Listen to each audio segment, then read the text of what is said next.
स्वागत है आपका एक बार फिर से पब्लिक मेट्रो पे। आज रविवार है और हम स्टोरी ऑफ मिथिला का एक खास सीरीज लेकर के आपके सामने में हाजिर हैं। आज कहीं से ग्राउंड रिपोर्टिंग नहीं हो रही है, लेकिन मिथिला की कुछ ऐसी बातें हैं जो इसे आगे बढ़ा सकती थी, लेकिन संसाधन की प्रचुर मात्रा में होते हुए भी नहीं बढ़ा पा रही है।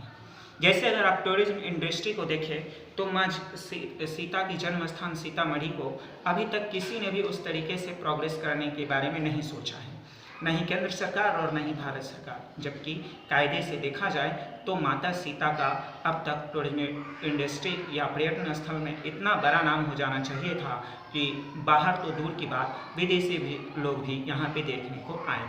आप अगर दरभंगा को भी देखेंगे तो राज कैंपस एक ऐसे टूरिज्म इंडस्ट्री के रूप में एस्टेब्लिश हो सकती है जो लाखों का इनकम दे सकती है, रोजगार दे सकती है लोगों को। जैसे एयरपोर्ट आने के बाद दरभंगा एयरपोर्ट हर साल नया नया कीर्तिमान रच रहा है। सोचिए, एक एयरपोर्ट देने के बाद हम इतनी तरक्की दे सकते हैं, लेकिन नहीं, नेताओं को ऐसा लगता है कि मिथिला में हमने सिर्फ एक एयरपोर्ट दे दिया और मिथिला का विकास हो गया।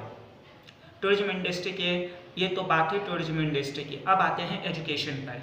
एजुकेशन में इस बार बिहार सरकार ने बीपीएससी में से मैथिली हटा दिया। अब सोचिए, जिस राज्य में सबसे ज़्यादा मैथिली बोलने वाले लगभग 12 करोड़ लोगों में से 8 करोड़ लोग मैथिली बोलते हों, वहीं पे उस सब्जेक्ट को निचले स्तर पर डाल दिया गया। जबकि यही नीतीश कुमार मैथिली को संविधान के 8वीं सूची में ले जाते थे, लेकिन इस बार किस कारण से बीपीएससी से हटाया गया ये आप सोच सकते हैं।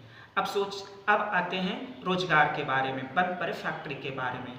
रेल हादसे के बाद हम सब जानते हैं कि मिथिलांचल के भी बहुत सारे लोग घायल हुए हैं या उनके परिवार के या किसी के परिवार को क्षति हुई है। और सबसे ज़्यादा अगर पलायन कोई करता है, क्योंकि जितनी भी इंडस्ट्री अभी चालू है अगर, तो वो पटना या उसके आसपास के क्षेत्र वाले इंडस्ट्री ही चालू है। मिथिला के क्षेत्र के सभी इंडस्ट्री लगभग, चाहे चीनी मिल हो, सूत मिल हो, कपड़ा मिल हो, है ना, वो सब लगभग बंद पड़े हुए हैं। इसके बावजूद जो है बिहार सरकार को इसकी तरफ सिर्फ एक लगता है कि कोई एक चीज़ बना दो और मिथिला का विकास हो गया।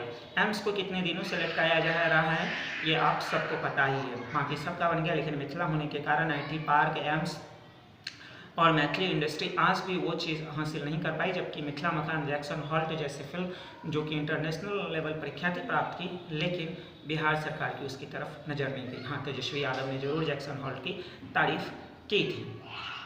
इसके अलावा बिहार में अगर सबसे ज़्यादा खाना कुछ खाया जाता है तो वो है दही चूड़ा, लेकिन इसके बावजूद उसकी बिहार की प्रसिद्ध खाना दही चूड़ा नहीं है। आप सोच सकते हैं क्यों नहीं है।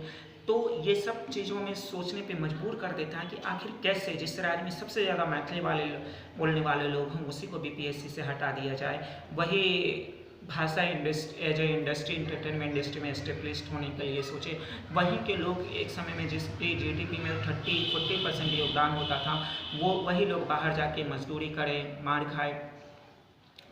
और तो और जहाँ पे सबसे ज़्यादा टूरिज्म इंडस्ट्री की संभावना है इस्टेब्लिश्ड होने की, वही जो है सबसे ज़्यादा पढ़े हुए। यहाँ तक कि अगर आप वहाँ पे जाके वीडियो भी बनाना चाहेंगे तो वहाँ की जो लोकल मैनेजमेंट प्रशासन है वो नहीं बनाने देती है, तो लोगों तक जानकारी ही नहीं पहुँचेगी। जबकि इसे टूरिज्म इंडस्ट्री या कायदे से देखा जाए तो लोगों को पता चलना चाहिए कि मिथिला भी एक क्षेत्र है बिहार का जहाँ बहुत सारे अच्छे चीज़ें हैं, जहाँ पे वो आकर के घूम सकते हैं, यहाँ के इतिहास को जान सकते हैं, यहाँ के ऐतिहासिक धरोहरों को जान सकते हैं, लेकिन ऐसा हो नहीं पाता है।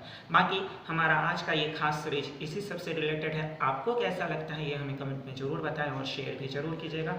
वो यूट्यूब पर देख रहे हैं तो सब्सक्राइब कीजिए, फेसबुक पर देख रहे हैं तो फॉलो कीजिए और कमेंट करना बिल्कुल भी मत भूलिएगा। मिलते हैं अगले एपिसोड में। जय हिंद, जय मिथिला।